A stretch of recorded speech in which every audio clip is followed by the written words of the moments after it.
Bien, bonjour à tous. En cette dernière journée du mois de janvier, toujours un peu gris, eh bien, je vais vous présenter les quelques petits travaux et les objets retrouvés ou récoltés cette semaine. Alors, comme vous le voyez, le jardin est toujours bien vert. J'ai malgré tout dû recouvrir cette planche avec des oignons et des choux parce que bien, désormais j'ai une pie qui s'est installée dans le jardin. Alors elle est la bienvenue, mais vous comprendrez que je ne peux pas la laisser librement déjeuner. Alors, vous voyez que les brocolis sont en place. Hein. Nous sommes fin janvier. Les choux kale également, les choux romanesco. Alors j'ai tardé un petit peu à couvrir d'un filet. Donc évidemment j'ai eu pas mal d'attaques d'oiseaux, également beaucoup d'attaques de limaces comme vous le voyez. Et à l'avenir je ferai autrement, donc j'attendrai que les limaces rentrent dans le sol pour se reproduire et je planterai à ce moment-là en surface.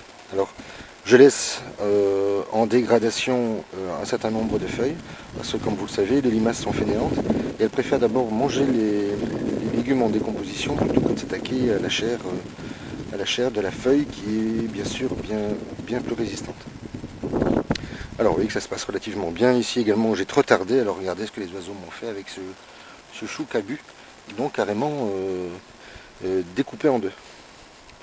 Alors dans ces bacs surélevés à base de guano de pigeon, vous vous souvenez, là j'ai aussi tardé à les recouvrir, donc je vous invite systématiquement à recouvrir dès la plantation vos planches de culture et vos bacs, vos mini potagers surélevés, parce que évidemment, les oiseaux venant déjeuner, eh bien, ils abîment chaque feuille. Alors vous voyez que le jeune persil avait eu beaucoup de mal, mais maintenant, désormais, les épinards sont en pleine croissance. Il faut dire qu'avec les températures clémentes que nous avons pour cet hiver, enfin, il est bien probable qu'au mois de février, nous ayons une nouvelle période de froid, eh bien, ces températures clémentes aident les plantes à se nourrir et donc à croître.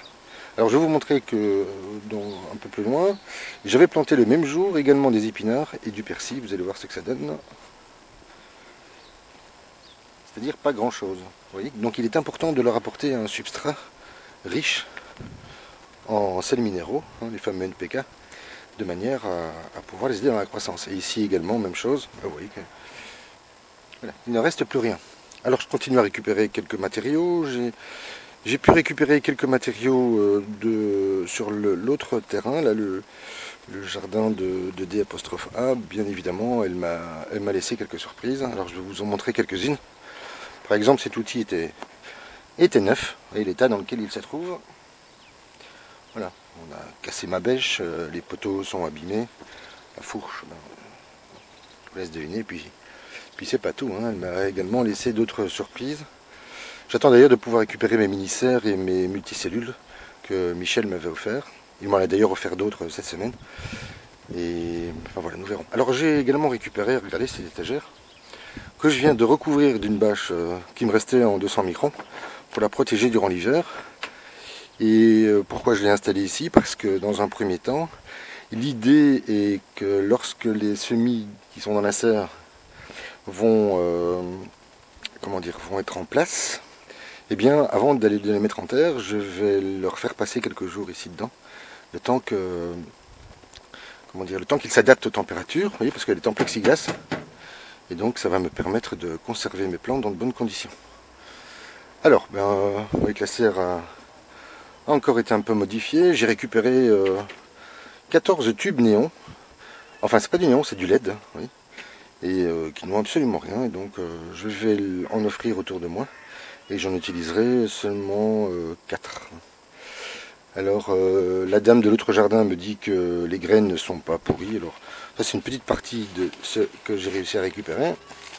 J'en avais récupéré d'autres heureusement, mais voilà. On peut constater l'état des graines, et c'est comme ça un peu partout. J'en ai jeté énormément. Et, je ne sais pas si on voit bien. Voilà, elles sont désormais inutilisables et donc elles vont prendre la direction de la poubelle végétale. De même que pour la foreuse, j'ai réussi à la récupérer, mais alors regardez ce qu'ils m'ont fait. Donc ils ont vont sans doute forcer et donc désaxer l'axe. Alors je vous dis pas le plaisir que j'ai à mettre un vis dans une planche. Alors fort heureusement j'avais réussi à récupérer le cadeau de mon frère de Noël il y a 3 ans. Alors là je vais faire plaisir à Olivier du jardin d'Olivier puisque il m'a permis de télécharger en PDF son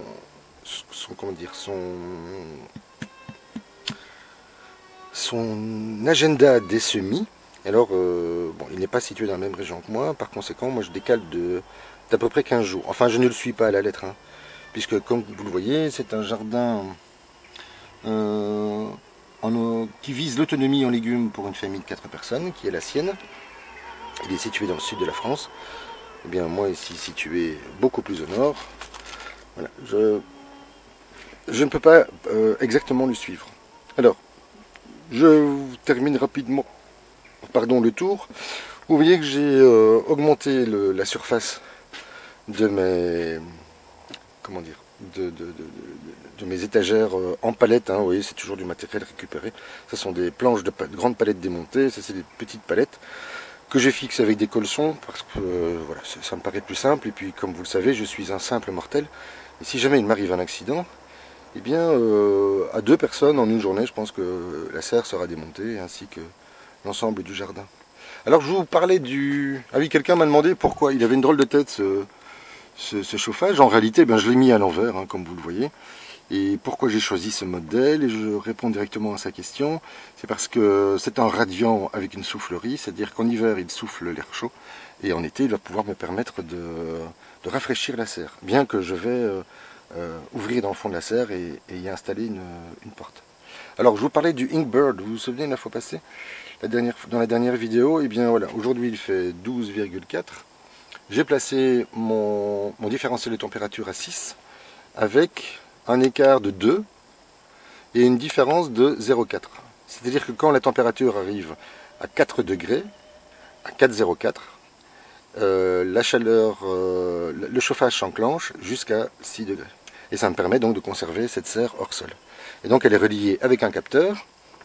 Alors dans un premier temps, j'avais placé le capteur au sol, mais vous savez comme moi que l'air chaud monte et l'air froid descend. Et c'est une assez mauvaise idée. Donc je l'ai placé à peu près à hauteur de mes semis.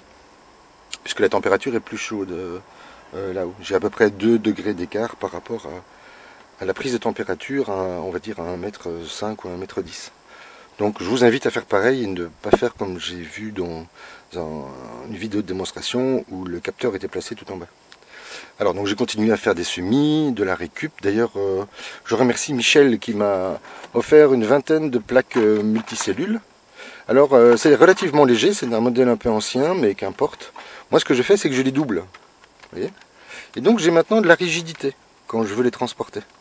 Donc c'est vraiment un moyen, un système D bien utile. J'ai également récupéré ce que j'avais construit l'hiver dernier avec du carton et du papier aluminium.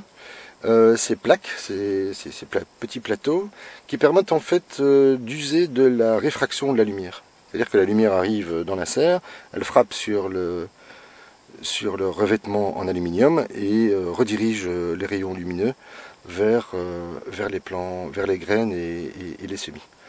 J'ai pu observer l'année passée que ça avait eu une certaine efficacité. Alors vous voyez qu'on refuse de me remettre mes serres, donc j'ai dû en racheter quelques-unes, hein, je n'ai pas encore eu le temps, donc j'ai les étiquettes. Alors ça ce sont des caisses à outils que j'ai récupérées dans des poubelles et je vais vous montrer ce que j'en fais. Hein, parce qu'on trouve les boîtes mais on ne trouve pas les outils. Et vous allez voir, voilà. Là c'est une partie de mes réserves de graines. Elles sont ainsi à l'abri de la lumière et de l'humidité. Je peux ainsi les conserver à disposition près de moi. Alors j'ai continué à réaliser des semis, ici également. Alors là je teste une technique de patate douce. Alors souvent ce que les gens font, et la technique fonctionne très bien, ils coupent la patate douce en deux dans le sens de la longueur et la déposent simplement sur du broyat. Moi quand je travaille avec du sol vivant, j'ai décidé de les découper en plusieurs morceaux en faisant attention aux nœuds, de manière à ce que les nœuds soient placés verticalement dans le sens, en direction de la lumière. Et puis ben voilà, nous allons voir si la technique fonctionne J'ai récupéré plusieurs plantes. Alors j'ai commencé les semis de tomates pour faire des premiers tests et regardez. Nous ne sommes que fin janvier, hein, donc je vais devoir faire attention qu'il ne file. Alors j'ai oublié de remercier Monsieur Hubert dans la dernière vidéo. Monsieur Hubert, alors si vous voyez, prélèvement ici. Monsieur Hubert est un médecin qui est parti à la retraite et qui m'a remis une soixantaine de bacs qui lui permettaient de stériliser ses instruments chirurgicaux. Et là, je dois lui dire un grand merci parce qu'ils sont bien utiles. Alors, je ne sais pas si je les ai ici, mais... Ouais, vous voyez, par exemple, tous ces bacs. Voilà, j'en ai encore ailleurs.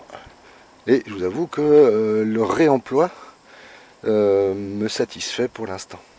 Alors, j'ai... Bon, je ne vais pas vous faire tout le détail, hein, c'est pas très intéressant. Ah oui, les salades romaines sont en train de sortir. Alors ça c'est du repiquage. J'ai poursuivi la construction, enfin j'ai augmenté, puisqu'il me restait des plaques en frigolite dont je vous parlais la dernière fois. Et donc j'ai augmenté la surface comment dire, enfin voilà, vous avez compris.